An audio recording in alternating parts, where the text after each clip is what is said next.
Dear Papa Dudut, meron ba kayong comfort food? Yung klase ng pagkain na kapag kinain ninyo, hindi lang kayo mabubusog kundi maibabalik pa kayo nito sa nakaraan. Ako kasi Papa Dudut ay meron. At egg sandwich yon. Pero bago ko ikwento kung bakit ay gusto ko munang bumati ng isang mapagpalang katanghalian sa inyong lahat at sa mga kabarangay natin. Ako po si Jing, 35 years old at nakatira dito sa Malate, Manila, kasama ang pamilya ko. Nadiskubre ko ang programa ninyo noong pandemic nang minsan akong nakapakinig ng isa sa mga storya ninyo online. Tapos nagustuhan ko po ito kaya hinahanap-hanap ko na. Ang pakikinig sa Barangay Love Stories ang paraan ko para makapag-relax mula sa pag-aasikaso sa aking mga anak. Magsisimula ang kwento ko noong 18 years old ako, Papa Dudut. Nasa 4th year high school ako noon at kasama ko na lang sa buhay at bahay namin ng Lola Lilia ko, nanay ng mama ko at ang papa nonong ko. Wala akong kapatid. Si mama naman ay iniwan na kami noong sanggol pa lamang ako. Sumama raw siya sa boyfriend niya at nagpakalayo-layo. Hanggang ngayon ay wala akong balita sa kanya at wala na rin naman akong balak alamin kung nasaan siya o kung buhay pa ba siya. Napatawad ko naman siya sa pang-iiwan sa amin pero ayoko nang makipag-ugnayan sa kanya kung bibigyan man ako ng pagkakataon, Papa Dudut.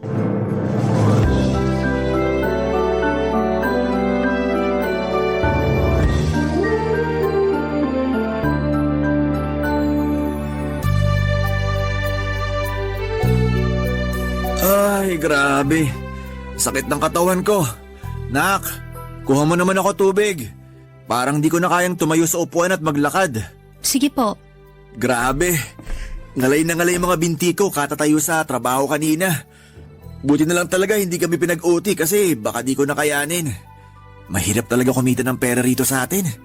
Kahit na anong sipag mo, parang kulang pa rin. Pa, tubig po. Salamat. Kaya ikaw, mag-aral kang mabuti para sa opisina yung maging trabaho mo. Matagal pa naman po yun, 18 pa lang po ako. Malapit na rin naman. Pero parang ayoko pa pong magtrabaho, nakakapagod kasi. Wala namang trabaho na hindi nakakapagod. Mas nakakadagdag lang talaga ng pagod yung mabigat ginagawa mo. Tapos maliit pa sweldo mo. Oo nga po pala, tuwing kailan sweldo nyo? Ha? Bakit mo naman natanong? Sige na po, sagutin nyo na lang. Kinsenas katapusan, bakit? Ayun, sakto. Bakit nga? Kasi po may sasabihin ako. Ano na naman yan, ha? Baka pagkakagasosan na naman yan. Opo, pero matagal pa naman. Parang 2 buwan simula ngayon. Sige, ano ba yan? Magkakaroon po uli kami ng tour bago yung graduation. Gusto ko pong sumama. Lagi mo namang gustong sumama, di ba? Opo, pero hindi naman ako nakakasama. Ay, pasensya ka na. Kasi lagi rin may pinaggagamitan yung pera natin na nakalaan para sa tour mo. Kaya hindi ka nakakasama. Pero gusto ko na pong sumama ngayon. Pagbigyan niyo na po ako. Kasi malapit na rin naman ang graduation namin. Sigurado ka bang gagraduate ka? Ay, oo naman po. Kahit yun na lang yung regalo niyo sa akin. Tsaka para makasama naman ako sa tour namin. Lagi na lang po kung hindi nakakasama eh. Di ba pinaliwanag ko na nga kung bakit hindi? Opo, pero nakakainis pa rin. Huwag kang mainis. Alam mo namang mahirap lang ang buhay natin. Alam ko naman po yun. Pero naiingit na kasi ako sa mga classmate ko na nakakasama sa tour namin. Buti pa sila pinag-iipunan talaga ng mga magulang nila yung pambayad. Ako, lagi na lang taong bahay o hindi kaya nasa school para maglinis sa araw ng tour namin. Ay, o sige. Dahil kinonsensya mo na ako, sige. Pag-iipunan ko na yung tour mo. Para makasama ka na rin at di ka na mainggit sa mga kaklase mo. Talaga po? Oo nga. Kaya wag mo na akong simangutan dyan. Salamat po, Pa. The best talaga kayo. Oo, pero sana mapag-ipunan ko. Kasi baka magkasabay-sabay na naman mga bayarin natin. At kailanganin ko yung pera na yun pambayad. Wag naman sana, kasi magtatampo na naman ako sa inyo niyan. Kaya nga pag-iipunan ko na, di ba? Para hindi ka na magtampo. Asahan ko po yan, ha? Batang to, napakasigurista. Siyempre naman po. O siya, masahihin mo muna mga binti ko. Para naman may lakas na ulit ako magtrabaho bukas at sa mga susunod na araw. Naantok na po ko. Sige ka. Pag di ako nakapasok bukas sa trabaho dahil masakit mga binti ko, hindi rin ako makakaipon ng pang-tour mo. Sige na nga po, pero saglit lang ha. Papa Dudut, simula elementary hanggang third year high school ay hindi ko pa naranasang makasama sa mga tour o field trip. Mahirap lang kasi ang pamilya namin at medyo gagastos talaga ng malaki kapag sumama ako. Sinasabi ko naman ng maaga kay Papa para mapag-ipunan niya, Papa Dudut. Pero laging may pinagkakagastosang mas mahalagang bagay ang perang nakalaan para doon. Kaya nga laging masama ang loob ko at nagtatampo sa kanya. Lagi ko rin siyang dinadabugan at nagmamaktol ako sa harapan niya pag hindi nasusunod ang gusto ko. Pero sa huli wala rin naman akong magagawa. Factory worker ang tatay ko at kumikita siya ng minimum. Magkaibigan at magkaklase sila ng nanay ko noong high school at nabuntis niya ito kahit na may boyfriend ito. Pero pareho naman daw nilang ginusto kaso sa huli, iniwan pa rin siya ni mama nang makipagtanan ito sa iba. Tinanggap na lamang ng papa ko ang mga nangyari kahit na masakit sa kanya. Nagalit din sa kanya si Lola, nanay ng mama ko dahil sa ginawa nila ni mama. Kaya nagsorry si Papa kay Lola at nangako na aalagaan ako at palalakihin. Naawa naman si Lola sa sitwasyon namin noon dahil sanggol pa ako. At ulilang lubos na rin ang Papa ko. Hindi rin siya close sa mga kamag-anak niya dahil barumbado siya noong kabataan niya. Pero nagbago naman siya nang isinilang ako. Kaya naman nag-decide si Lola na kukupin kami at patirahin sa bahay kasama niya. Lalo na't mag-isa na lamang siya ng mga panahong yon, Papa Dudut.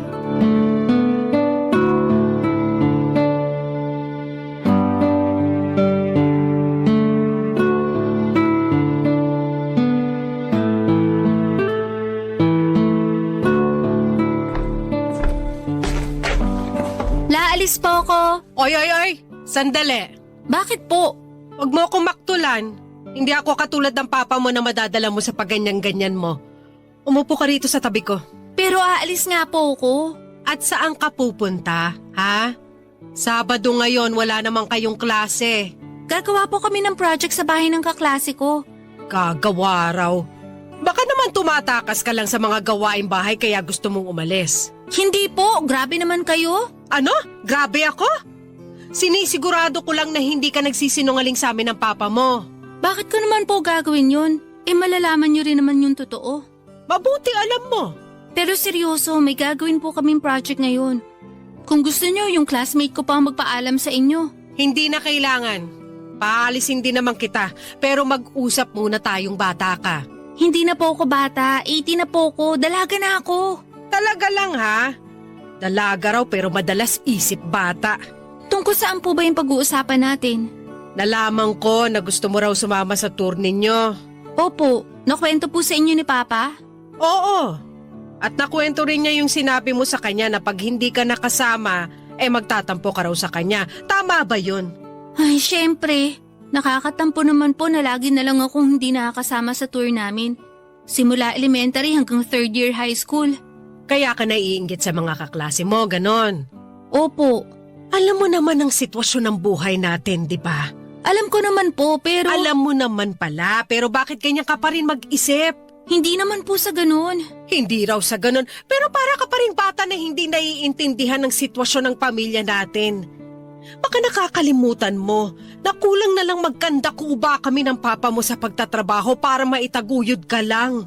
Hindi ko naman po nakakalimutan yun. Kaya nga nag-aaral ako ng mabuti para masuklian ko yung pagsasakripisyo nyo. Dapat lang na mag-aral ka ng mabuti. Kasi maswerte ka dahil nakakatungtong ka sa eskwelahan. Marami dyan ang mga kaedad mo yung mas pinipiling pagtrabahuhin ng mga magulang nila kaysa pag-aralin. Nagtatrabaho rin naman po ako Diba tinutulungan ko nga po kayo sa pagtitinda? Oo, sa tuwing wala kang klase. Pero nitong nakaraan napapansin ko lagi ka nalang umaalis tuwing Sabado at Linggo. Katulad ngayon, naalis ka na naman. Mahalaga naman po yung pupuntahan ko. Kanina ko pa sinasabi na gagawa nga po kami ng project ng mga classmate ko kaso parang hindi nyo naman naiintindihan. Anong sinabi mong bata ka? Hindi na nga po ako bata. Naiintindihan ko na po yung sitwasyon ng buhay natin. Sabi nyo nagkakanda ko ba na kayo ni Papa sa pagtatrabaho para maitaguyod ako. Ibig sabihin, kasama rin po doon yung maibigay nyo sa akin yung mga gusto ko. Anong pinagsasasabi mo? Sa may natutunan? Naisip ko lang po. Kasi may iba akong kaklase na katulad din natin yung buhay pero nakakasama naman sila sa tour. Hindi mo dapat kinukumpara ang buhay natin sa buhay nila. Tsaka kung gusto mo talagang sumama sa tour na yan, tulungan mo kami ng papa mo sa pagtatrabaho. Hindi yung pagsasalitaan mo kami ng ganyan. Para kang hindi nag-aaral. Papa Dudut, aminado naman ako na may pagkatamad ako sa bahay namin at mahirap utusan. Kaya madalas nagagalit sa akin ang lola ko lalo na at may pagka-istrikta siya. Mabait naman siya pero lamang lang talaga yung pagiging mataray niya. Lagi rin niya akong pinapangaralan na huwag maging swail na anak dahil ayaw niyang kalakhan ko yon. Wala raw kasing mararating ang mga anak na hindi marunong rumespeto sa mga magulang. Kaya dala-dala ko pa rin ang pangaral niyang yon magpahanggang sa ngayon. Tindera ng mga gulay ang lola ko at kasama niya ako sa paglalako ng mga ito sa palengke at sa ibang mga barangay. Pero kapag nasa school na ako ay mag-isa na lamang si lola na nagtitinda. Bilib talaga ako sa kanya, Papa Dudut, dahil sa edad niyang 58 ay may lakas pa rin siya na katumbas ng 10 kabayo. Kaya nga kahit nagdadalaga na ako noon, ay napapalo pa rin niya ako. Minsan nagagalit at nagtatampo ako kay Lola dahil masungit siya sa akin. Pero alam ko at ramdam ko naman na mahal niya ako katulad ng pagmamahal sa akin ni tatay. Yan ang mga bagay na hinding-hindi ko makakalimutan, Papa Dudut. Barangay Love Stories. Barangay Love Stories. Papa Dudut, isa sa mga turo sa akin ng lola ko ay ang pagpapahalaga sa bawat sentimong kinikita namin. Ibig sabihin, kailangang pag-isipan ko ng mabuti ang mga bagay na dapat kong pagkagastosan para hindi naman daw sayang ang pera. Pero pagod na akong mainggit sa mga kaklase ko na palaging nakakasama sa mga tour, Papa Dudut. Sawa na akong makinig sa mga magaganda at nakakatuwa nilang kwento tungkol sa mga lugar na binibisita nila dahil gusto ko rin na makapunta doon. Gusto ko rin na ako naman ang magkwento. Imbes na lagi na lang nakikinig sa kanila, Papa Dudut. Kaya nga lalo kong pinaramdam kay Papa na gusto kong sumama sa paparating naming tour. At kapag hindi na naman ako nakasama, sinabi ko na maglalayas ako sa bahay namin. Natakot ang tatay ko na baka totohanin ko ang paglalayas, kaya naman sinabi niya ang pag-iipunan niya, ang perang ipambabaya doon. Umasa ako ng husto na nananabik na dumating ang araw na yon. Yun pa lang kasi ang unang pagkakataon na makakasama ako sa naturang tour, kaya naman hindi na ako mapakali pa. Yung bang tipong gusto ko nang hilahin ang mga araw sa sobrang excited ko, Papa Dudut.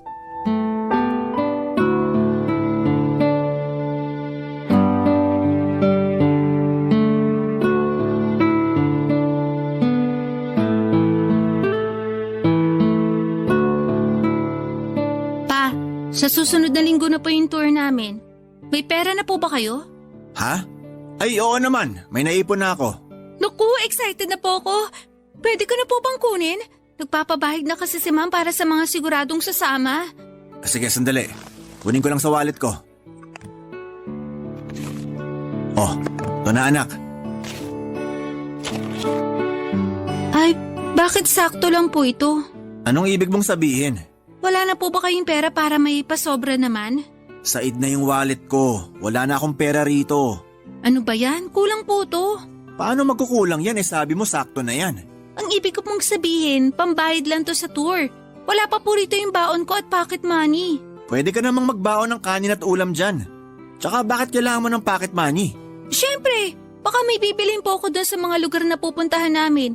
At saka gusto ko masarap naman po yung ulam ko. Hindi yung lagi na lang itlog, isda at gulay katulad ng inuulam ko sa school.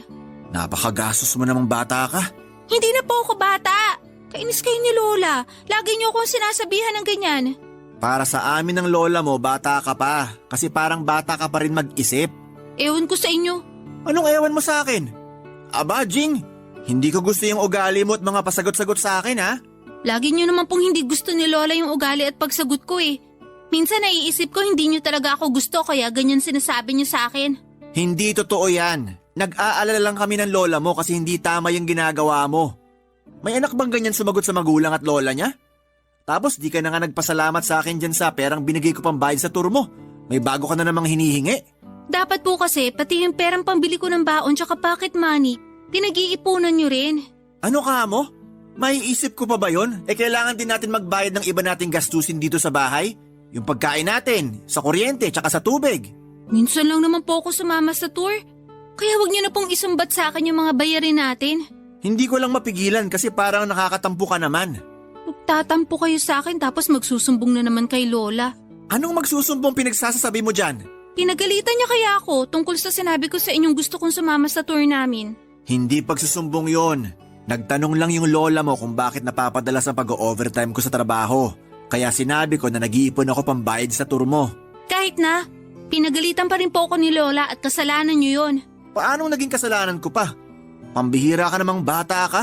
Basta, pag-ipunan niyo uli yung pambaon ko tsaka pocket money kasi kailangan ko po yon. Oh, sige na. Pag-iipunan ko ulit.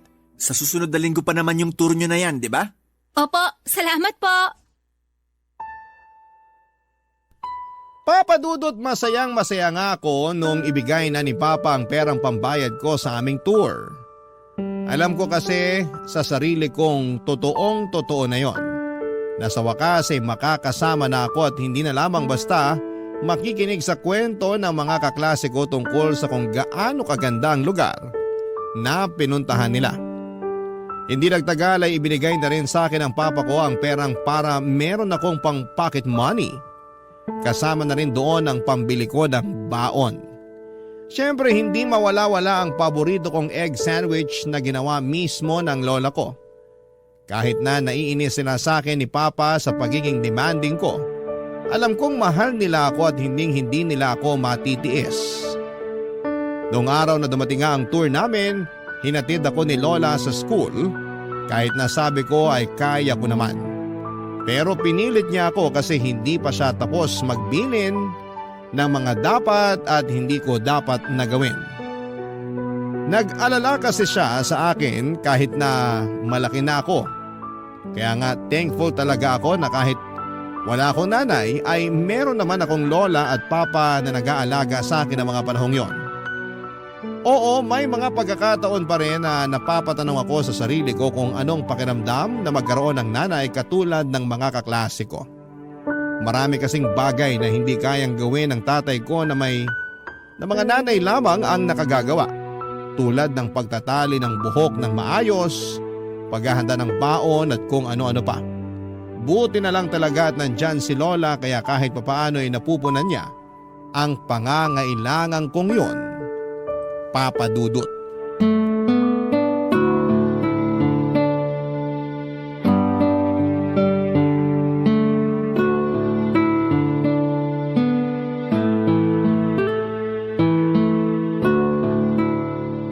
Kumusta naman yung tour nyo? Naku, sobrang saya Paula. Ang gaganda dun sa mga pinuntahan namin. Hanggang ngayon hindi pa rin ako makapaniwala na kasama na ako sa tour. Magpasalamat ka sa tatay mo.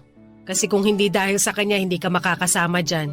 Nagpasalamat ako kay Papa. Okay na po yun. Oo nga, pero hindi ko lang mapigilan ang sarili ko na maawa dun sa tatay mong yun. Napakasipag kasi. Kahit napapagod na siya sa pagtatrabaho, tuloy-tuloy pa rin siya sa ginagawa niya kasi nga, desidido siya na makasama ka rin dun sa tour nyo. Opo, kaya masayang-masaya nga po ako.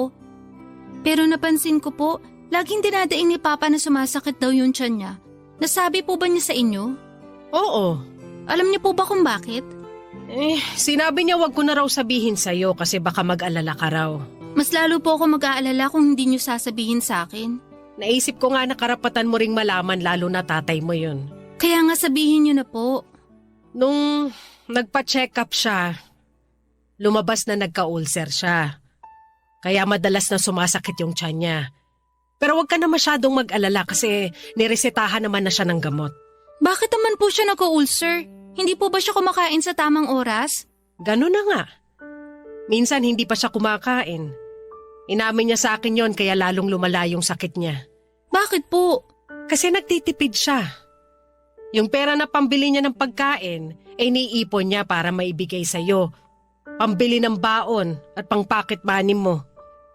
Sinabihan mo raw kasi siya na sakto lang pambayad sa tour yung perang binigay niya, kaya hiningan mo pa siya.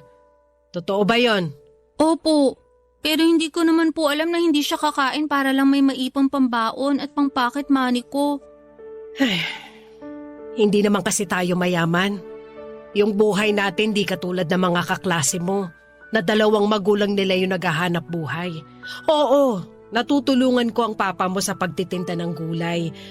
Pero hindi naman pare-pareho yung kita ko. May mga araw na malakas, pero mas marami yung matumal. Tsaka, tumatanda na ako. Kahit na kaya ko pa naman, medyo nakakaramdam na rin ako ng mga sakit-sakit sa katawan. Kaya nga sabi ng papa mo, tumigil na ako sa pagtitinda. Ako naman yung may ayaw kasi gusto kong tumulong sa kanya dahil kawawa naman siya. Siya lang yung nagtatrabaho para sa pamilya natin. Dahil sa sinabi niyo parang nakonsensya naman po ako. Hindi ko sinabi yon para yan ang maramdaman mo. Gusto ko bumawi ka sa kanya kahit na sa mga maliliit na bagay na hinihingi niya. Tulad ng pagpapamasahe sa binti niya pag nangangalay siya. Pero mali pa rin yung inasal mo sa papa mo, ha? Dapat mas naging mapagkumbaba ka. At hindi yung lagi mo siyang minamaktulan. Alam ko naman na alam mo ang sitwasyon ng buhay natin. Kaya sana mas maging maunawain ka. Lalo na sa ama mo kasi ginagawa naman niya lahat para maibigay lang sa'yo yung maayos na buhay. Balang araw may iintindihan mo rin at pasasalamatan mo siya. Salamat po kasi sinabi niyo sa akin yung mga pagsasakripisyo niya. Lalo na para lang makasama ako sa tour namin. Tsaka sa inyo na rin kasi kahit lagi niyo akong pinagagalitan, alam ko na mahal niyo pa rin ako. Siyempre, apo kita kaya mahal kita. Ikaw na lang yung alaala na meron ako mula sa nanay mo simula nung umalis siya. Kaya nga nangako ako noon sa sarili ko na aalagaan kita. Kaya sana wag ka na rin masyadong maldita. Opo, sorry po ulit. O siya, tama na yan. Ituloy mo na lang yung kwento mo tungkol sa mga lugar na pinuntahan nyo. Para naman masaya yung pinag-uusapan natin. Papadudot, nalungkot naman ako matapos kong malaman ang dahilan kung bakit madalas ang pagsakit ng tiyan ni Papa. At mas nakonsensya ako nang sabihin sa akin ni Lola ang tungkol sa mga sacrifices na ginawa niya para lamang makasama ako sa tour namin. Tapos minalditahan ko pa ang tatay ko para lang masunod ang gusto ko. Bigla tuloy bumalik sa alaala ko ang mga pagkakataon na hindi ako naging mabuting anak sa kanya sa tuwing nagmamaktol ako at nagdadabog sa mga utos niya. Doon ay biglang nag-sink in sa isipan ko ang lahat ng mga pangaral ng lola ko sa akin, kaya unti-unti ay nagbago ang pag-uugali ko. Hindi naman ako masamang anak, medyo pasaway lang talaga kaya nga binabawas-bawasan ko na. Hindi rin ako madalas nagreklamo kapag inuutusan ako ni na Lola at Papa. O kapag hindi ko gusto ang ulam, ay hindi na ako papadudot naghahanap ng masarap kasi yun lang ang kinaya ng pera namin. Nagpapasalamat ako sa Diyos sa mga blessings na ibinigay niya para sa pamilya namin at nangako ako sa sarili ko na balang araw ay babawi ako sa 2 taong pinakamamahal ko. Barangay Love Stories. Barangay Love Stories. Papadudot, lumaki akong hindi close sa papa ko dahil noong una ay naisip ko na kasalanan niya kung bakit kami iniwan ni mama. Tapos busy pa siya lagi sa trabaho kaya naman kaunti lang yung panahon niya na makasama ako at masubaybayan sa paglaki ko. Buti na lang at nandyan si Lola dahil kahit papaano ay merong nag-aasikaso sa akin mula pagpasok sa eskwelahan hanggang sa pagdalo ko sa mga PTA na kasama si Lola. Laging sinasabi ng lola ko na unawain ko na lamang ang tatay ko. Kasi nga siya lang halos ang naghahanap buhay sa pamilya namin. Lalo na noong tuluyan nang tumigil sa pagtitinda ang lola ko. At habang tumatanda ako ay naiintindihan ko na ang tatay ko kung bakit gano'n na lamang siya kapursigidong magtrabaho. Bukod sa ayaw niya kaming magutom ni Lola, gusto niya rin na makaipon ng pera na pangkolehiyo ko. Nakita ko sa mga pagod niyang mga mata na mahal niya ako kahit na hindi niya yon madalas sabihin. Kaya naman naging inspirasyon ko sila ni Lola para pagbutihin ang pag-aaral ko at nagbunga ngayon nang makapagtapos ako sa high school ng may karangalan.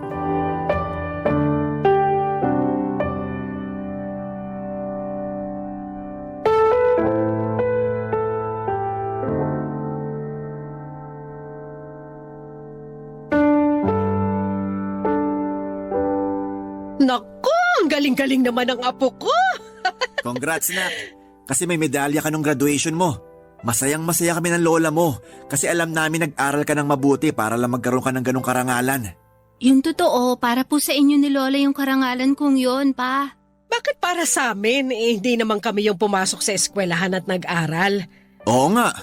Nagtrabaho lang naman kami tapos lola mo lang yung nag-aasikaso sa'yo. Hindi naman po kasi literal na kailangan yung pumasok sa eskwelahan katulad ko. Kayo na po ang may sabi na nagtatrabaho kayo. Tapos si Lola naman yung nag-aasikaso sa akin. At kaya nga po ako nagsikap makagraduate ng may medal kasi kayo po yung inspirasyon ko. Kung hindi po dahil sa sipag nyo para lang mabigay sa akin lahat ng pangangailangan ko, hindi po ako makakapag-aral. Salamat po talaga. Walang anuman yon. Anak kita at mahal kita. Mahal ko rin po kayo. Nakakatuwa naman tignan ng sweet yung mag-ama. Salamat din po sa inyo kasi lagi nyo akong inaasikaso. Walang anuman yon. Tsaka maliit na bagay lang yon. Hindi po maliliit na bagay yon kasi kahit malaki na ako, nandyan pa rin kayo para gumabay sa akin at mangaral. Kaya nga kahit wala na akong nanay, hindi ko naman naramdaman na napabayaan ako. Iba rin mag-alaga ang lola mo.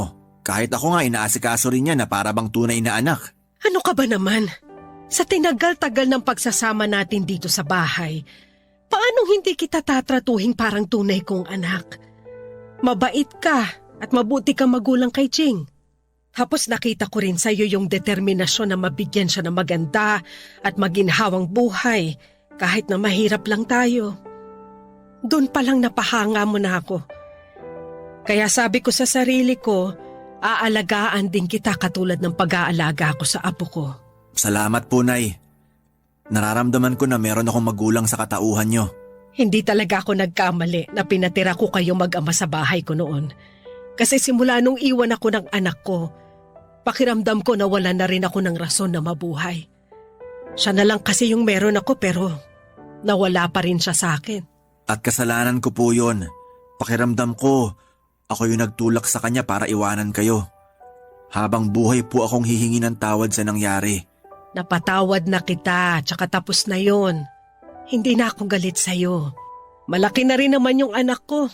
May isip na siya para malaman ng tama at mali. Alam ko na alam niya ang ginawa niya ng araw na yon. Kung sakaling bumalik po si Mama, patatawarin niyo ba siya? Oo naman. Anak ko pa rin naman siya, tsaka wala na sa akin yun. Nangyari yun, matagal na panahon na. Ikaw pa? Wala na rin kaso sa akin yon. Ang mahalaga, bumalik siya para sa inyo ng lola mo. Ayos na ako na wala sa prioridad niya. Kasi kayo na lang din ang lola mo ang prioridad ko. Ikaw ba, Jing? Sakaling bumalik ang mama mo tapos humingi ng tawad sa pangiiwan niya sa'yo nung baby ka pa lang. Patatawarin mo ba siya? Pwedeng oo, pero hindi ibig sabihin sasama na ako sa kanya sakaling kunin niya ako. Kasi para sa akin, kayo lang ni Papa ang pamilya ko.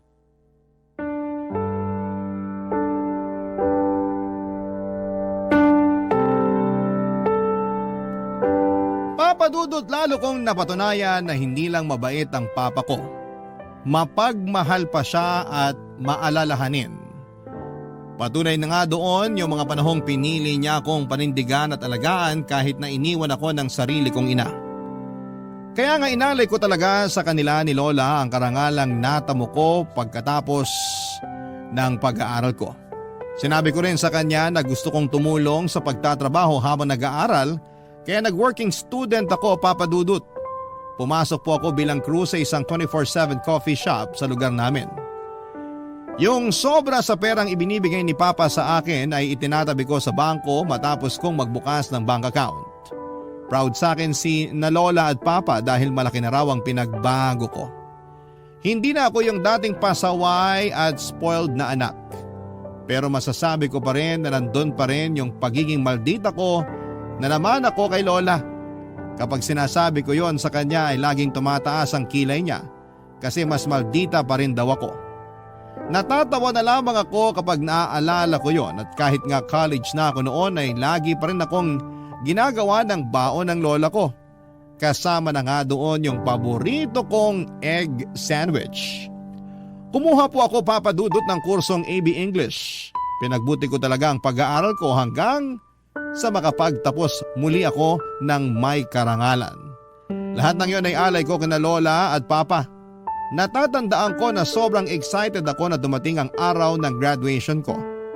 Hindi ko pa kasi sinasabi sa kanila na may medalya ko. Tuwang-tuwa sina Papa at Lola matapos nilang malaman na may karangalan ako noong araw ng graduation ko. Proud na proud sila sa akin pero mas proud ako sa kanila dahil sa mga sakripisyo nila. Kaya lang ay nagbago ang lahat sa buhay namin dahil kinabukasan ay hindi na nagising si Papa mula sa pagkakatulog. Oo, Papa Dudut. Bigla ang namatay ang tatay ko noong sumunod na araw at ang sakit-sakit noon para sa amin ni Lola. Mabilis man na lumipas ang 5 buwan ay hindi naman naging ganon kadali ang pag-move on ko. May mga pagkakataon pa rin na nagbe-breakdown ako dahil nami-miss ko ang tatay ko.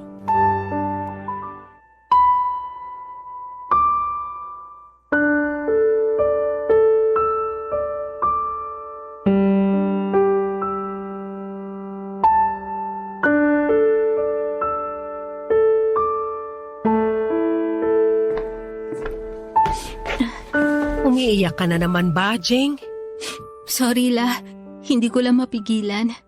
Namimiss ko lang si Papa tapos baka malapit na rin ang period ko kaya ito na naman yung hormones ko.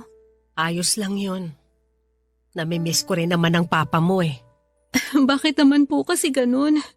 Anong bakit ganon? Kasi kinuha siya agad sa atin ng ganun kabilis. Parang ang saya-saya lang natin ng graduation ko. Tapos kinabukasan biglang wala na siya. Hindi ko rin alam kung paano sasagutin yung tanong mo kasi ako mismo naguguluhan din.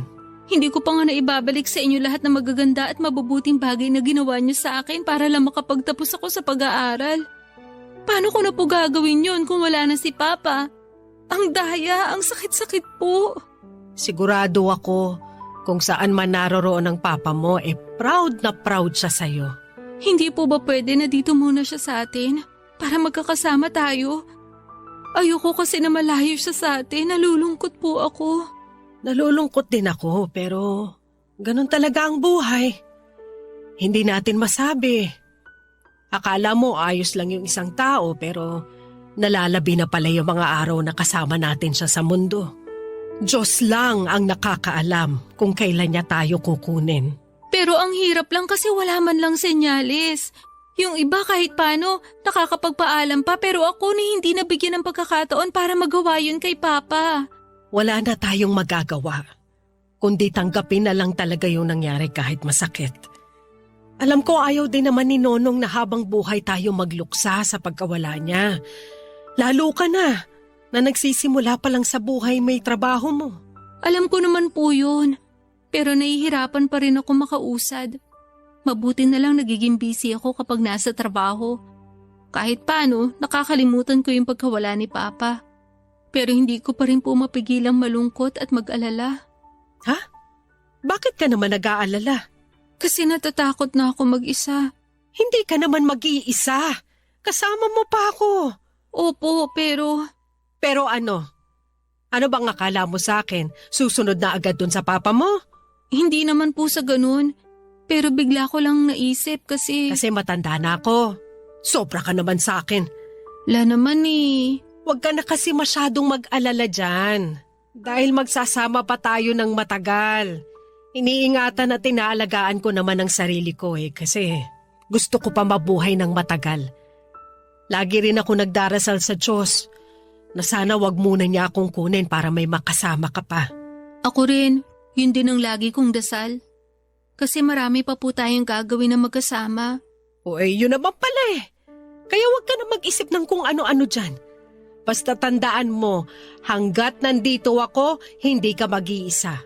Hanggat nabubuhay ako, merong kang makakasama. Baka maiyak na naman ako niyan. Ikaw talaga? Tahan na. Lagi ka na lang umiiyak. Ayaw ng papa mo niyan. Gusto niya kahit wala na siya, lumaban ka pa rin. Magpakatatag ka. Dahil may maganda pang buhay na naghihintay sa'yo sa hinaharap. Papa Dudut, alam ko na may mga araw na malungkot. Meron din na masaya. At hindi naman palaging mabigat ang nangyayari dahil meron ding mga araw na magaan. At kapag nakakaramdam ako ng lungkot sa tuwing naaalala ko ang pagkawala ng papa ko ay lagi ko na lamang iniisip ang mga masasayang alaala na kasama ko siya noong nabubuhay pa siya. Mahal na mahal ko si Papa at masaya ako kasi nabigyan ako ng pagkakataon na makasama siya bago siya nawala sa piling namin ni Lola. Sa kasalukuyan ay may asawa na ako at mga anak. Wala na rin si Lola dahil noong nakaraang taon lamang ng 2023 ay pumanaw na siya, Papa Dudut. Pero masaya ako kasi nakasama ko pa siya ng matagal-tagal at nasaksihan niya pa na ikasal ako at nagkaanak. Kahit papaano. Panatag na ang puso ko na nasa mabuti silang kalagayan ng papa ko nang magkasama. At sa tuwing nami-miss ko sila ay nagluluto ako ng paborito nilang pagkain na naging paborito ko na rin para naman lagi ko silang naaalala. Hanggang dito na lamang po, Papa Dudut, ang sulat ko at maraming pong salamat sa inyong programa sa Barangay Love Stories. Sakaling mapili po ninyong i-ere ang istorya ko. Naway kinapulutan po ito ng aral at inspirasyon ng mga kabarangay natin. God bless po sa inyong programa, ang inyong kapuso at kabarangay, Jing. Dear Papa Dudut, sabi ng mama ko, iwasan ko raw masangkot sa magulo at komplikadong sitwasyon. Kasi mahirap na raw lusutan yon at sigurado ako na ako lang din ang mapiperwisyo. Pero minsan ay mahirap labanan ang sarili lalo na kung gustong gusto mo ang isang bagay o tao. Kahit na alam mong pangit sa paningin ng iba ay gagawin mo pa rin. At yan ang napagdaanan ko sa kwento na gusto kong ibahagi sa inyong programa na Barangay Love Stories. Pero bago ko mag-umpisa, itago nyo na lang po muna ang pangalan ko sa pangalang Martus. Kaka 31 ko lamang nitong August at taga Mandaluyong. Nagtatrabaho ko sa isang BPO company at wala pang sariling pamilya. Pero noong 29 years old ako ay nagkaroon ako ng girlfriend na mas bata sa akin ng 6 na taon. Bali 23 years old siya noon, na itago na lang natin sa pangalang Bridget. Naging magkatrabaho kami at doon na rin nagkakilala. Maganda si Bridget, kalog at palatawa. Bagay na nagustuhan ko sa kanya. Pero sa kabila ng lahat ay nag-alangan pa rin po ako na i-pursue yung feelings ko sa kanya. Dahil nga sa age gap namin, Papa Dudut.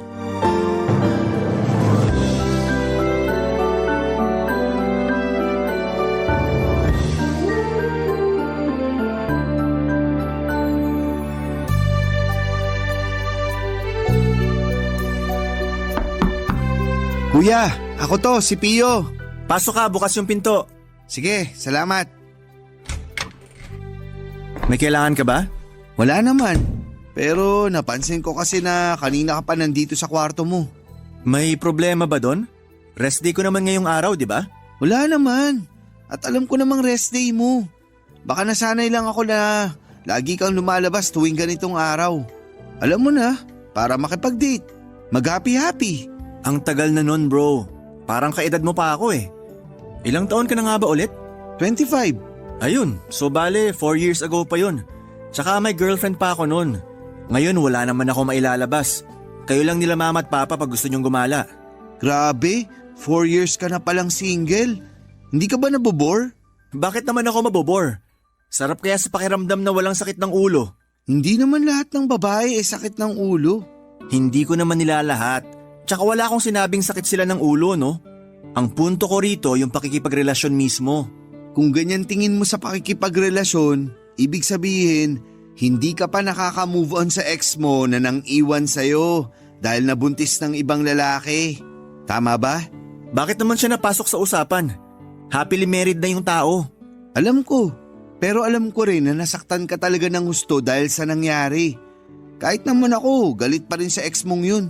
Ang tagal-tagal nyo na, kasal na lang kulang sa inyo pero hindi ka pa niya nahintay.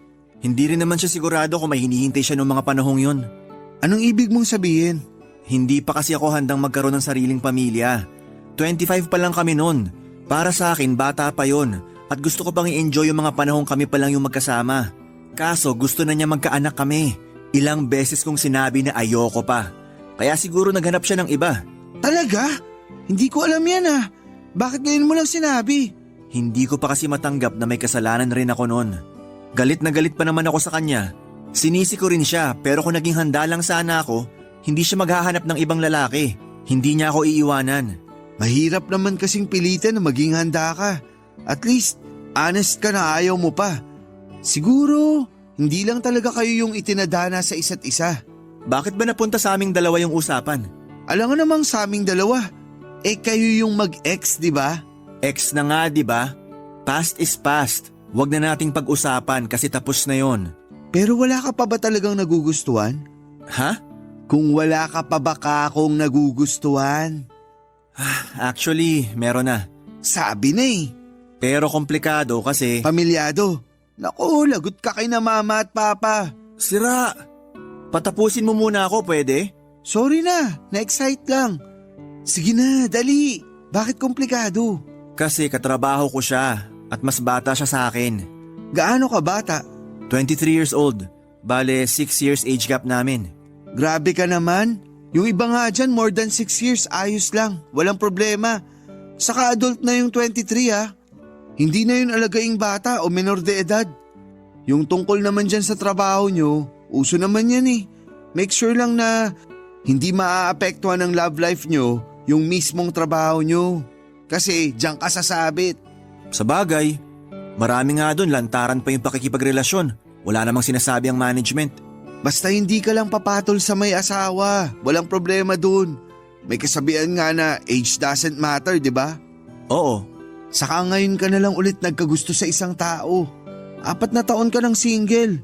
Malay mo, siya na pala yung the one. Tapos pinalagpas mo lang kasi natatakot ka o nag-aalinlangan ka. Wala naman ako nakikitang problema. Papadudot doon ko na-realize na tama naman ang mga sinabi ng kapatid kong si Pio. Ang tagal na rin simula nung huling beses ako nagkaroon ng girlfriend. Na-trauma kasi ako sa ex ko kaya umiwas muna ako sa pakikipagrelasyon. Pero tumanda na ako. At gusto ko na rin bumuo ng sarili kong pamilya. Kaso hindi yata ako swerte sa mga kaedad ko. Pero dahil nga mas bata sa akin si Bridget ay ayoko naman siyang madaliin na magkaanak na kami. Gusto ko munang sulitin ang mga pagkakataon na kami lang ang magkasama bilang magkasintahan. Kaya nga tinuloy ko na rin ang panliligaw sa kanya. Tulad ng sinabi ko ay nagustuhan ko kay Bridget yung ugali niyang manatawa at kalog. Kapag kasi stress na yung team namin ay nananatili siyang positibo, kaya naman nahawahan niya ng pagka-good vibes ang mga kasamahan namin. Sa kabila ng lahat ay lumaki sa isang tradisyonal na pamilya si Bridget kung saan ay kailangan ko munang makilala ang parents niya bago niya ako sagutin sa panliligaw ko. At bilang lalaki na seryoso naman sa intensyon at nararamdaman ko sa kanya, ay pumayag akong pumunta sa kanila para makilala ang magulang niya. Doon ko nga nakilala ang Mama Ingrid niya na mag-isang nagpalaki sa kanya, Papa Dudut.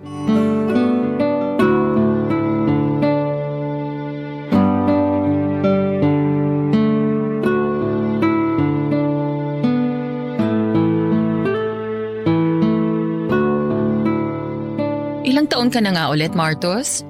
29 po. Ganun ba? Hindi halata sa itsura mo, ha? Salamat po. Sabi sa'yo, ma, mukhang bata pa rin si Martus eh. Hindi naman ako tutol kahit na ano pang itsura niya, anak. Lalo na kung gusto mo at mahal mo yung isang tao. Pero syempre, kailangan makilala ko muna kung sino yun. Salamat po. The best talaga kayo. Ikaw ba, Martos? Wala ka pang asawa? Di ba sinabi ko na po na single siya? Gusto ko pa rin kumpirmahin sa kanya mismo, no? Nako, wala po akong asawa. Eh anak, Wala rin po. jowa, Yung anak niyo po, kung sasagutin niya ako. Hoy, baka makurot ako ni mama. kukurutin talaga kita ang harot-harot mo. Sorry na po, si Martus kasi. Pasensya ka na kung ganito ako magtanong. Ayoko lang kasi mapunta sa maling lalaki tong unika iha ko. Alam mo kasi, nag-iisang anak ko yan sa pagkadalaga. Kaya mahal na mahal ko yan. Nakwento nga po ni Bridget na kahit wala siyang papa, sapat na raw po yung pagmamahal na galing sa inyo. Oo, kasi binuhos ko talaga sa kanya lahat-lahat ng pagmamahal ng dalawang magulang kahit na nag-iisa ko. Kaya nga mahal na mahal ko si mama kasi never na rin siya nag-boyfriend o nag-asawa. Talagang nakafocus na lang siya sa pagpapalaki niya sa akin. Ganun ba? Nakakabilib naman yun. Nung pinanganak ko kasi si Bridget, 17 years old pa lang ako. Wala pa akong alam sa pagiging nanay. Tapos hindi pa ako pinanagutan nung nakabuntis sa akin. Eh hindi ko na rin hinabol, baka tumanda ako ng maaga. Hinayaan ko na lang at sinabi ko sa sarili ko na gagawin ko lahat, mapalaki lang ng maayos yung anak ko. Hindi na rin ako nag-boyfriend o nag-asawa kasi natatakot ako na baka mangyari sa kanya yung mga napanood ko noon sa balita. Yun bang ginagawa ng masama ng mga stepfather yung anak-anakan nilang babae? Ayokong mangyari yun kay Bridget. Mas kakayanin ko pang mabuhay ng walang lalaki kesa mawala o mapahamak ang anak ko. Hindi naman po lahat ng lalaki, ganun. Saka malaki na ako. Anong ibig mong sabihin? Naisip ko lang na pag nagkaasawa ako o nagkaroon kami ng pamilya ni Martus, bubukod na kami tapos maiiwan na lang kayong mag-isa dito sa bahay. Kaya baka panahon na para tumanggap kayo ng manliligaw para makasama niyo pagtanda. Kasasabi ko lang na kaya kong mabuhay ng walang lalaki. Saka ayoko na magkaanak. Tanda-tanda ko na para magbuntis at mag-alaga ng bata, no? Grabe naman sa matanda. Eh hindi nga po halata sa itsura niyo. Bakit ba napunta sa akin yung usapan? Di ba dapat tungkol to sa inyo ni Martos? Ayaw nga po, no? Okay lang po yun. Naaaliw naman akong panoorin yung pagbabangayan nyo. O siya, basta ipangako mo lang sa akin na hinding-hindi mo sasaktan, lolokohin o paiiyakin ng anak ko. Kasi pag nangyari yon, ako talagang makakalaban mo. Nagkakaintindihan ba tayo? Opo, tita. Pinapangako ko po na mamahalin ko si Bridget. Hindi ko siya paiiyakin o lolokohin at aalagaan ko po siya. Dahil sa mga sinabi mo na panatag na ako na nasa mabuting lalaki ang anak ko. Naman eh. Bakit ba? Siyempre anak kita at mahal kita. Walang ina ang gustong mapahamak ang anak niya. Papa Dudut, hindi halatang nasa 40 years old na ang nanay ng girlfriend ko dahil maganda pa rin ito at mukhang bata. Sa unang tingin ay akalain mong magkapatid lamang sila. Hindi rin ito makalumang tao o yung bang old-fashioned, lalo na sa pananamit at pagsasalita. Kaya nga nakampante ako lalo na nang ipaliwanag ko naman sa kanya ng mabuti ang intensyon at nararamdaman ko para sa anak niya. Masaya rin si Bridget na makitang panatag ako sa mama niya. Nagpatuloy ang sandali na yon na puno ng kwentuhan at nagtapos yon na masakit ang pangako dahil sa kakatawa. Nakakaaliw kasi si Tita Ingrid kapag nagkikwento siya ay sinasamahan niya pa ng aksyon para daw damang-dama. Lalo tuloy akong natatawa at natutuwa. Bago matapos ang gabing yon ay nagpasalamat sa akin si tita dahil sa wakas ay meron na raw matinong manliligaw ang anak niya. Nakwento kasi niya na puro na lang daw isip bata ang mga ipinapakilalang lalaki sa kanya ni Bridget. Kaya medyo alanganin siya nung umpisa. Pero ngayon na nakilala niya ako ay mukhang nakampante na si tita sa akin. Barangay Love Stories. Barangay Love Stories. Papadudot ng sumunod na araw ay sinagot na ako ni Bridget. Kaya naman masayang masaya ako. Lagi na rin akong pumupunta sa bahay nila dahil ini-invite ako ni Tita Ingrid. Gusto raw niya ako na makaklose lalo na at kasintahan ko na ang anak niya. Wala namang problema sa akin kasi hindi naman siya masungit at hindi rin intimidating. Sa katunayan ay masaya ako at excited kapag pumupunta sa kanila. Kitang-kita ko kasi ang tiwala at approval niya sa relasyon namin ng kanyang anak. Mabilis na lumipas ang 2 buwan ay lalo kong nakilala ang ugali ni Bridget.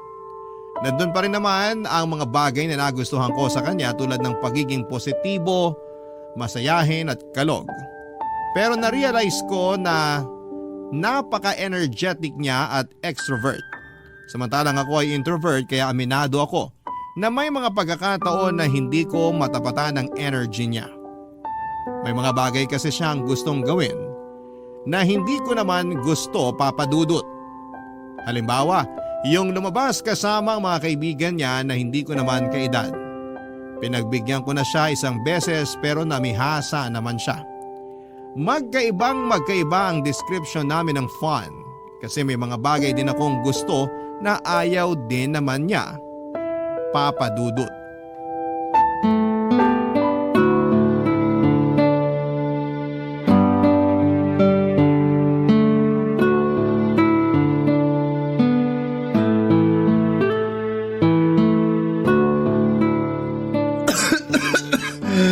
Kuya, masama na yung ubo mo ah. Patingin ka na kaya sa doktor. Ayos lang ako. Naambunan kasi ako kahapon kaya eto, inuubo ako. May sipon na nga rin ako eh. Hala, baka may lagnat ka na rin yan. Wala pa naman pero masama na pakiramdam ko. Uminom ka na ba ng gamot? Oo, kanina pa. Inaantok na nga ako eh. Baka kailangan ko lang ng pahinga. Mabuti pa nga. Basta, babalik ako rito para i-check ka ha. Magluluto si mama ng sopas para may makain ka pagising mo. Sige, salamat. Alis na ako. Dumaan lang ako para kumustahin ka. Magbabasketball muna ako. Pagaling ka. Okay, salamat.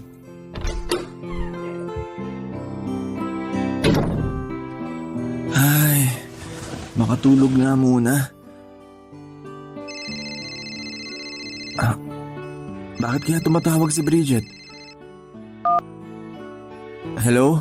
Hello, bebe ko? Di ba sabi ko wag mo akong tawagin ng ganyan?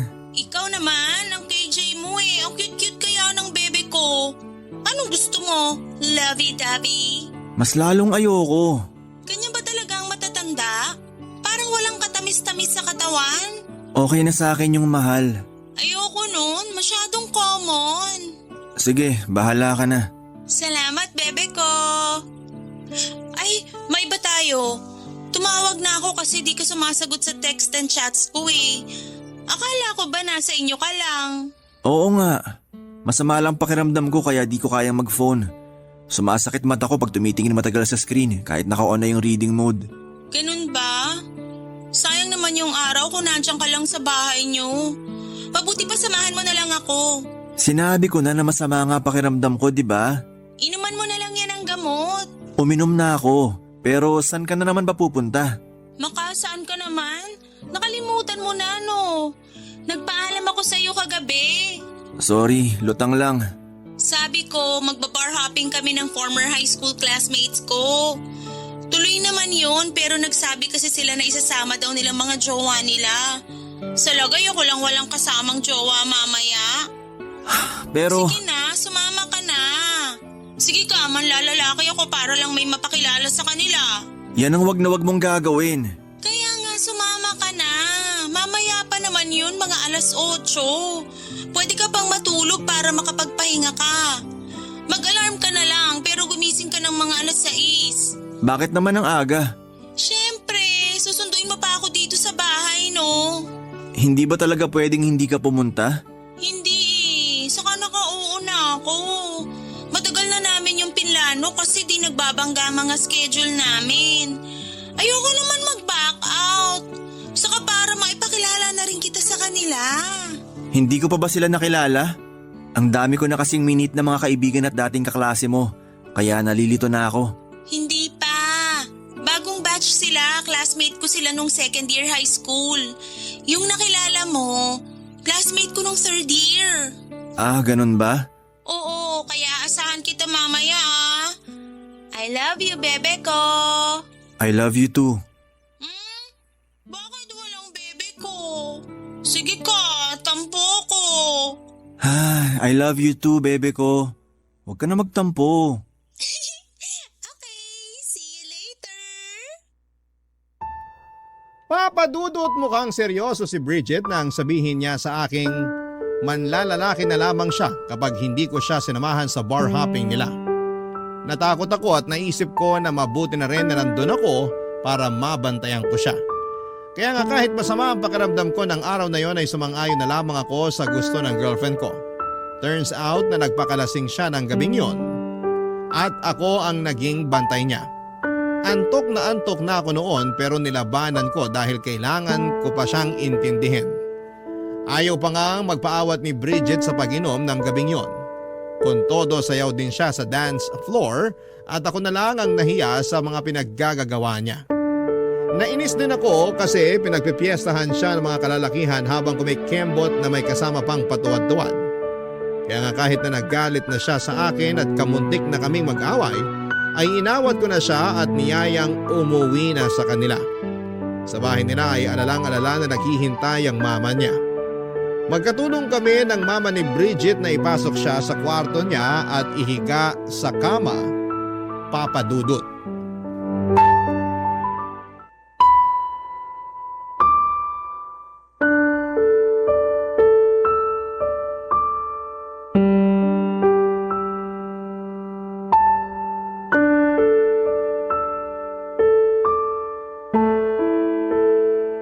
Ano ka ba namang bata ka? Bakit ka nagpakalasing? Hindi na po ako bata, ma. 23 years old na po ako. Bata pa rin yun, no? Pasalamat ka andun si Martos para bantayan ka. Pero sana hindi ka pa rin uminom ng marami. Pagbigyan niyo na ako. Minsan lang naman kami magkita-kita ng mga high school classmate ko eh. Ang akin lang naman, paano kung mapahama ka dahil dyan sa kalasingan mo tapos... Kasama ko naman po si Martus. Siya po nag-alaga sa akin, kaya huwag na kayong mag-alala. Safe na safe po ko na nakauwi dito sa bahay. Hindi ka na nahiya sa boyfriend mo? Bakit naman po ako mahihiya? Isabi niyo nga po, boyfriend ko naman. Kahit na. Ano na lang ang sasabihin niya sa'yo? Nalasinggera ka? Hindi kita pinalaki ng ganyan. Huwag na po kayo masyadong magalit. Sige kayo, baka tumaas yung presyon nyo. Bukas nyo na lang po ako sermonan. Inaantok na ako. Ay! Ewan ko sa'yo. Mukhang tulog na po yata si Bridget, tita. Oo nga eh. Marami ba talaga ang nainom niya? Medyo po.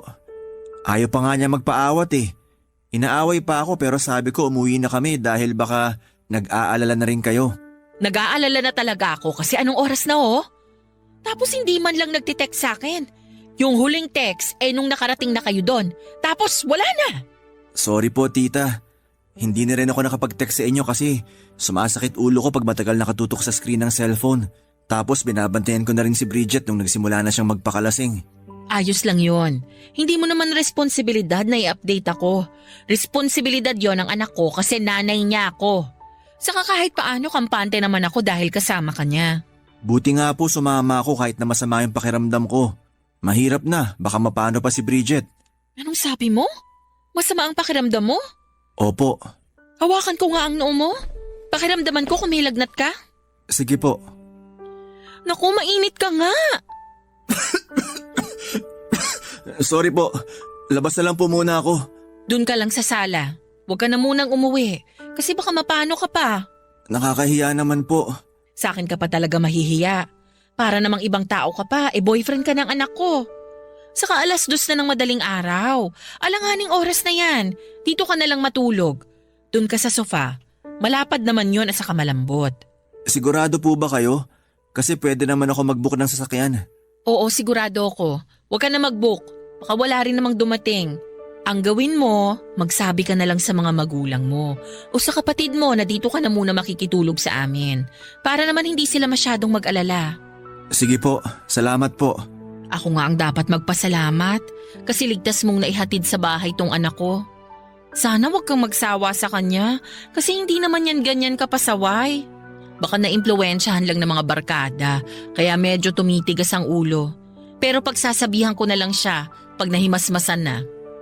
Nakikinig naman yan sa akin. O sige na, pumunta ka na dun sa sofa. Dadalhan na lang kita ng unan sa kakumot. Aasikasuhin ko lang muna si Bridget tapos pupuntahan na kita doon. Okay po. Salamat po ulit. Walang anuman. O siya, mauna ka na ron. Susunod ako doon sa sala.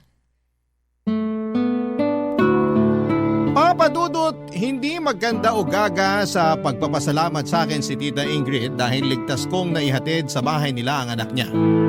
Masaya naman ako kasi alam kong nagampanan ko ang pagiging boyfriend ko kay Bridget. Pero dahil sa mga nangyari, lalong sumama ang pakiramdam ko ng gabing yon. Bagay na napansin naman ni Tita, kaya hindi na niya ako pinauwi pa. Sa halip ay pinagpahinga na lamang niya ako at pinatulog sa sofa nila sa sala. Pagkatapos niyang asikasuhin ang anak niya ay ako naman ang inasikaso niya. Binigyan ako ng gamot ni Tita Ingrid pagkatapos kong kainin ang niluto niyang mainit-init na sabaw. Pinagalitan pa nga niya ako kasi pinabayaan ko raw ang sarili ko. Pero nabanggit ko sa kanya na umaga pa lamang ay masama na ang pakiramdam ko at napasama lamang dahil sa paglabas namin ni Bridget. Kahit na hindi ko naman sinisisi ang girlfriend ko ay malaking factor pa rin ang pamimilit at pangungonsensya niyang samahan ko siya dahil may gagawin siyang hindi maganda pag hindi ko siya sinamahan. Mabuti sana kung hindi niya alam pero sinabi ko rin naman sa kanya na masama nga ang pakiramdam ko. Kaya si Tita Ingrid na lamang ang humingi ng dispensa sa ginawa ng kanyang anak, Papa Dudut. Barangay Love Stories. Barangay Love Stories. Papa Dudut, bago ako natulog ng gabing yon ay mukha ni Tita Ingrid ang huling nakita ko. At mukha rin niya ang unang bumungad sa akin paggising ko. Naramdaman ko rin ang malamig niyang palad na sinasalat ang noo ko kaya nagtulog-tulugan muna ako at hinintay na matapos siya. Buti hindi niya napansin na gising na talaga ako ng mga oras na yon. Nang masigurado niyang buwaba ng lagnat ko ay masaya siyang pumunta sa kusina para magluto ng almusal namin. Bumangon na rin naman ako pagkalipas ng ilang minuto. Nauna na kaming kumain ni Tita Ingrid kasi masarap pa ang tulog ni Bridget. Nangako siya sa akin na sisermonan niya ang girlfriend ko paggising. Pero sinabi kong huwag na lamang. Kasi siguradong masakit pa ang ulo noon, baka sumakit din pati ang tenga. Nagkatawanan na lamang kami ng mama niya bago pinagpatuloy ang pag-aalmusal. Bago ako umalis sa bahay nila, Papa Dudut, ay nagising na si Bridget. Pero hindi ko siya nakausap ng matino dahil lutang pa siya at may hangover. Kaya ang nangyari, natulog na lamang siya ulit pagkatapos ko siyang pakainin. Nang sumunod na araw ay hindi man lang nagsorry sa akin si Bridget sa pagsama niya sa akin kahit na masama ang pakiramdam ko. O magpasalamat man lang dahil naihatid ko siya ng ligtas sa bahay nila. Mabilis na lumipas ang 3 buwan habang lalo kong nakikilala ang girlfriend ko ay unti-unti kong nare-realize na hindi pala talaga kami compatible sa isa't isa. Bukod sa ugali niyang napakaisip bata, walang konsiderasyon at happy-go-lucky ay mukhang hindi naman niya talaga ako mahal. Paano'y lagi na lamang niya akong tinatakot na manlalalaki siya para masunod lamang ang gusto niya. Tapos may pagkakataon na parang hindi boyfriend ang turing niya sa akin sa harap ng mga barkada niya. Mas madalas ay alalay o utosan at hindi ko na yon nagugustuhan pa, Papa Dudut.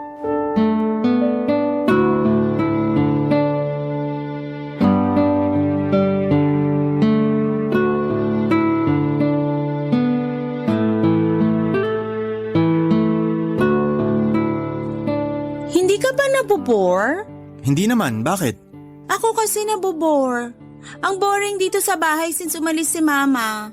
Buti na lang naisipan kong papuntahin ka. Pero kabilin-bilin na ng mama mo na huwag tayong gagawa ng milagro rito. Si Mama talaga napaka-KJ. Hindi na naman ako bata. Saka ano kung mabuntis mo ko pag ginawa na natin yung sinasabi niyang milagro? Willing naman ako magpakananay sa magiging baby natin, no? Mas mabuti pa rin na sundin mo yung mama mo kasi alam niya ang tama at mali. Kung makapagsalita ka naman. Bakit? Ayaw mo pa bang magka-baby tayo? Bridget, kita mong may ginagawa ako, di ba? Oo. At kanina ka pa nga nakatutok dyan sa laptop mo. Ano ba yan? Thesis ng bunso naming kapatid, pinuproofread ko. Ang boring naman yan. Hindi naman. Interesting nga yung study nila eh. Gusto mo bang malaman? Ayoko nga. Graduate na ako dyan, no? Ayoko na yung balikan.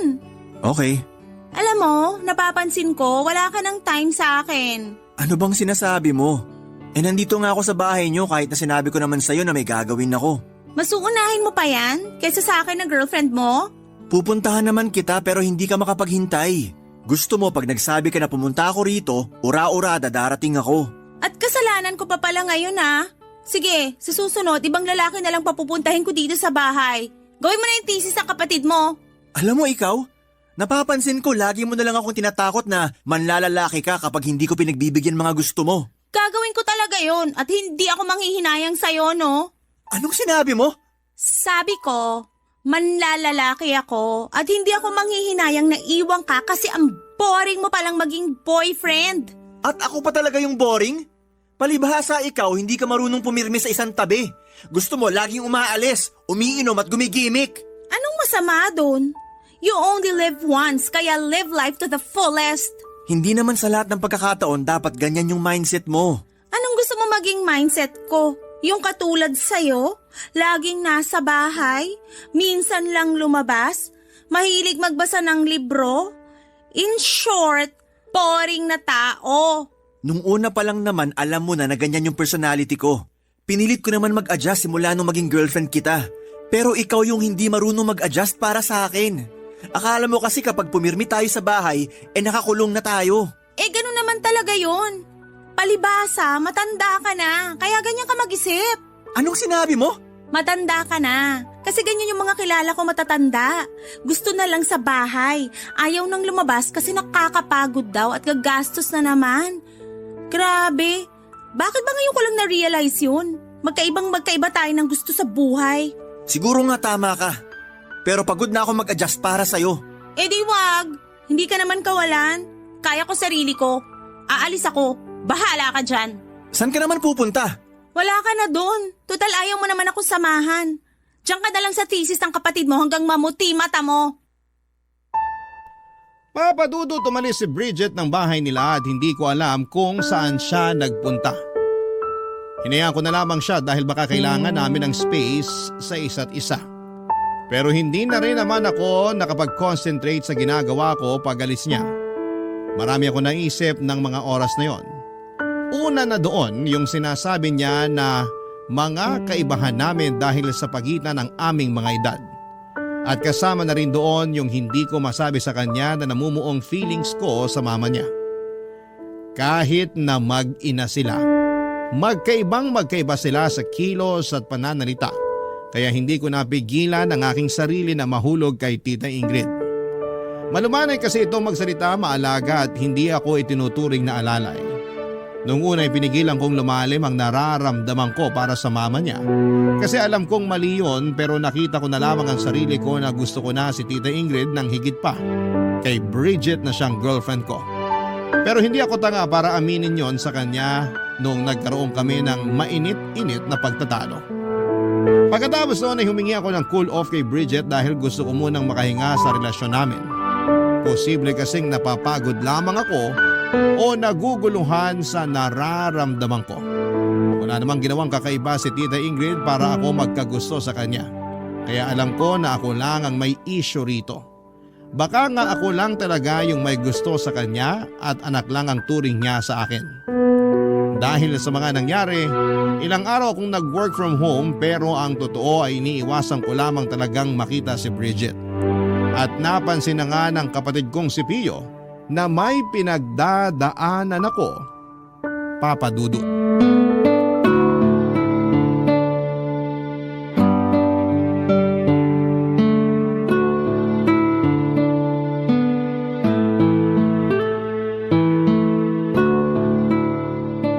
Buti pwede mag-work from home sa inyo kahit hindi na pandemic, no? Hindi naman mahigpit sa amin. Tsaka basta nagagampanan mo yung trabaho mo ng maayos, walang kaso kahit nasaang lupalop ka pa nagtatrabaho. Naks naman! Lipat na lang ako sa inyo, kuya. Change career na ako. Sira. Joke lang. Yung totoo, pumunta talaga ako rito sa kwarto mo para makipagkwentuhan since tapos na naman duty mo. Kilala kita. Hindi mo lang basta gustong makipagkwentuhan. Sige na, ano ba talagang kailangan mo? Hindi naman kita uutangan eh. Hindi ko naman naisip yun. Masyado ka mapanghusga. Siyempre. Ano na nga kasi yung kailangan mo? Break na ba kayo ni Bridget? Hindi pa. Hindi pa. Bakit parang alanganin naman yung sagot mo? Hindi pa kami break. Pero humingi ako ng cool off. Cool off? Ipapunta na rin yun sa breakup. Unofficial pa nga lang. Mukhang tama ka nga. Hindi ko na kasi alam kung paano pa magsisimula ulit sa relasyon namin. Ano ba kasing nangyari? May ginawa ba siya sa'yo? Bukod dun sa mga nakwento ko na ugali ni Bridget, wala naman na. So far, hindi pa niya tinutuloy yung panlalalaki niya. Talaga? Baka naman magaling lang siyang magtago. Hindi ko alam. Pero tingin ko ako talaga may problema sa amin eh. Imbis kasi na ayusin ko yung relasyon namin, parang gusto ko na lang tapusin. Huwag mong sabihin na ikaw talaga yung may iba ha. Naku, kuya. Wala naman akong iba. Pero may gusto na akong iba. Kaya lang komplikado. Ayan ka na naman.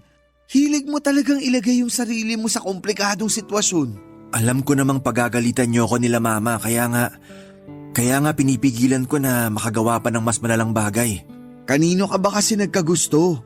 Kilala ko ba yan? Oo, kay Tita Ingrid. Sa nanay ng girlfriend mo? Oo. Naloko na. Kaya nga. Pero bakit naman nagkaganon? Yung totoo, ang laki ng kaibahan nila ni Bridget. Doon ko na-realize na hindi kami compatible ng anak niya. Kasi mas gusto ko yung mindset ng nanay niya. Napaka-mature mag-isip ni tita. Bukod doon, maalaga pa siya at maalalahanin. Malayong malayo kay Bridget na kulang na lang gawin akong utusan niya. Mahilig pang mamilit na gawin ko yung isang bagay na gusto niya kahit na ayaw ko. Pero alam mong mali na magkagusto sa nanay ng girlfriend mo. Kaya tigilan mo yan. Alam ko naman yun. Kaya nga humingi ako ng cool off kay Bridget para mapag-isipan ko kung ano yung tamang gawin. Wala rin naman silang alam tungkol sa nangyayari sa akin. Ikaw lang ang pinagsabihan ko. Salamat kasi sinabi mo. Para kahit paano, mapayuhan kita. Ipapaalala ko lang sa'yo na kung kaya mo pang umalis sa sitwasyon na yan, umalis ka na. Huwag ka nang sumugal kasi alam mong matatalo ka lang. Saka magulo yan. Huwag mong sirain yung relasyon ni Bridget sa mama niya. Huwag mo silang pag-awaying mag-ina. Ayoko rin naman mangyari yon kasi mahal na mahal nilang isa't isa. Kaya nga ikaw na lang yung lumayo. Yun yung tama na pwede mong gawin. Tungkol naman kay Bridget, mag-usap kayo. Sabihin mo sa kanya yung nararamdaman mo. Aminin mo na hindi mo na siya mahal. Tapos, maghiwalay na kayo. Kalimutan mo na rin yung mama niya. Wag mo nang kakausapin si Tita Ingrid kahit na siya pa yung mag-insist sa'yo. Kasi pag ginawa mo yun, baka lalo mong mailagay yung sarili mo sa mas komplikado pang sitwasyon. Tandaan mo yung kabilin-bilinan sa atin ni Mama. Wag nating ilalagay ang sarili natin sa komplikadong sitwasyon dahil tayo lang din yung mahihirapan. Minsan, may mga feelings na hindi na dapat pinipursue. Papa Dudut, pagkatapos ng usapan namin yon ni Pio ay aaminin kong naliwanagan ako sa tama at dapat kong gawin. Bigla ko naalala ang payo sa amin ni Mama tungkol sa huwag naming ilagay ang sarili namin sa komplikado at alanganing sitwasyon. Kaya nga matapos pa ang isang buong araw na pag-iisip ay nakapagdesisyon na akong tuluyan ng hiwalayan si Bridget. Alam ko rin kasi na hindi na rin mag-workout ang relasyon namin dahil magkaiba kami. At alam din niya yon kaya pumayag na lamang siya. Pagkalipas ng 1 linggo ay nakita ko sila na noong kaidaran niyang lalaki na taga-kabilang department. At makalipas nga ang 6 na buwan ay nag-resign na siya sa pinagtatrabahuhan namin matapos mabuntis. Sa kasalukuyan ay masaya naman ako at contented sa buhay kahit na single ako. Wala akong pinagsisisihan, Papa Dudut, sa desisyon kong tapusin ang relasyon namin ni Bridget at hindi i-pursue ang nararamdaman ko sa mama niya. Alam ko kasi na posible kong masira ang relasyon nilang mag-ina at ayaw ko namang gawin yon sa kanila, Papa Dudut. Kaya nga masasabi ko na proud ako sa sarili ko dahil nagawa kong umusad nang walang nasasaktang ibang tao. At kung sakali naman na pagkalooban ako ng panibagong pagkakataon na magmahal muli, hiling ko sa Diyos na gabayan at tulungan kami upang mas maging matatag ang relasyon namin. Hanggang dito na lamang po ang sulat ko, Papa Dudut, at sana po ay mapili po ninyong i-ere sa Barangay Love Stories. Umaasa po ako na kinapulutan po ito ng aral at inspirasyon ng mga kabarangay natin.